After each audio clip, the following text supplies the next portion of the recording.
Hello there, Vegapunk here, and I've just got home for the weekend. Thought I'd for a video, considering I just watched Philip DeFranco's video on Donald Trump and his tweets specifically about how the news outlets are fake news and complete lies.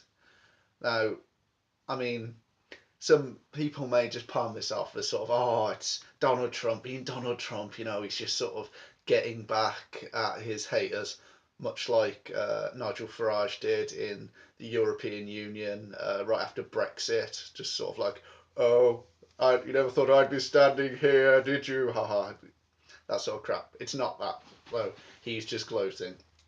What Donald Trump is doing is more akin to, I don't know, a dictator. Um, Much like any dictator, most successfully, let's say Hitler, with the help of Joseph Goebbels, gained control of the German media to make his opinions and political views more appealing through the use of propaganda. Now, what Donald Trump is doing is similar in that he's discrediting any sort of media that disagrees with him, using Twitter as a platform to promote his views, and using alternative facts. Now, the the difference between fact and truth is the truth is perceptive. I mean, I'm an atheist, and I think that there is no God, and that is the truth. Now, there's religious people who would say, I believe in God, that we're one true God, Father, Son, and Holy Spirit, Christianity, or Allah, or I don't know, Vishnu, or Buddha's not a god, but anyway. Now, these are different forms of a truth. I'm not a staunchly anti-theistic atheist. It's just that I think there's not enough evidence, and that's the fact. That's a fact or the truth to me. And other people feel free to believe what they want, as long as they're not going to just throw it at me, because then I'll fight back. Facts, on the other hand, this is why I suppose my view and a religious view can't truly be facts. In that facts have the ability to adapt, not in the way that Donald Trump's using alternative facts. I mean, a fact is a fact in that, uh, due to our level of understanding, it is the most certain, not truth, but certain thing we know about something. So, for example, gravity. Newton famously, the apple falling through a tree, gravity, and all that. Then Einstein came. I can't explain all that. It'd be complicated anyway. Then Einstein came along and changed our understanding of gravity with Einstein's theories about gravity, which I don't know much about. I know it's changed. I would not certainly profess to be an expert in physics, science in general either. But yeah. Anyway, this is different. This is what a dictator does, in that he is discrediting any other form of fact. And whether you believe the statistics posted by NBC or CNN or ABC is irrelevant. It's the fact that he's so, especially in such a high political office, perhaps the most powerful man in the world, is discrediting a whole system of media in favour of his facts, his alternative view of these facts, which, I mean, many news outlets have proven to be lies. I mean, there's the inauguration is just the one big joke about it. I mean, I think it's irrelevant how many people showed up to your inauguration. He has the lowest popularity of any president ever, but he's still the president. So get over it. You can't be a crying little child if you're going to be in political office. Oh, I didn't get enough people, so I'll just lie about it. I'll use alternative facts. It is the what a dictator does. He goes, nah, not all the other facts. My facts. I'm right.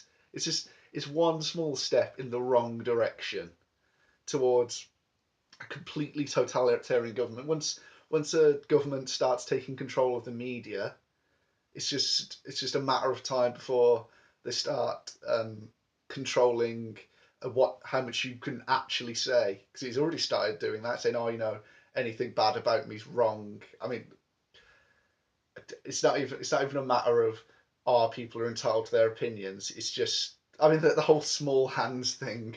He was so like a child, like reacting in a tantrum like manner. It's just not how a politician, someone who should, in theory, have quite thick skin, and a businessman even, two people who've gone through life facing quite difficult circumstances. People are always going to be against you in some manner in the business. It's a just very savage environment. You've got always people going after you, trying to undercut you or do a better job for a cheaper price. Or in politics, when you are just out there, red and raw, and people are gonna attack you on every tiny little detail of your life. And how can a man who's gone through these two systems be such a little bitch? He can't even take a little criticism without fucking crying, throwing a tantrum, throwing his fucking toys out of the pram. What sort of man do we have as president of the United States now? One who's trying to control the media and will throw a tantrum when anyone doesn't agree with him. I mean, it's dark days. It's dark fucking days. I mean, I've no problem with Donald Trump as a politician. I don't agree with some of the things he does, but I mean, all things subject to change. Maybe he might have some good influence. It's not looking good. I mean, the Muslim bans, the bans of Syria and Libya, not the Muslim bans is not specifically true. It's just people from that country, not necessarily Muslim. Anyway, this sort of, it's just, it's so akin to the rise of Nazism. It's like, substitute the Jews for the Muslims. Use Twitter as a propaganda platform. I mean, what's next? Oh yeah, fuck it, let's invade another country. Yeah, I mean, he's already he's already running a party basically on fear and hatred of one sort of person. What's fucking next? What is he gonna do? He's literally just a child who's been given a big red button that could potentially end the world, and he's just sort of going, "Oh, I can't click it. Oh, what did they say about me? No, not yet, not yet." I'm disappointed. As I said, I think it could have been a force for good, but it's not looking good. I don't think he should. He's not really been given a chance to enact anything of greater purpose, but something. He needs to do something. He needs to back off, grow a thicker skin, and maybe try and actually do something that will please the people, because he's not popular at the moment. And I mean, as I've said, he's edging towards some dictatorial sort of stuff. And as I believe in the American Constitution, it says if a system of oppression ever comes to take hold, the people should rise up and overthrow it. And I think everyone besides sort of Trump's inner circle, including some parts of the government, would probably aid in that. We're getting very close to a system of oppression. He's not a fan of Muslims, Mexicans, any non-agreeing people, liberals, let's just go with in general.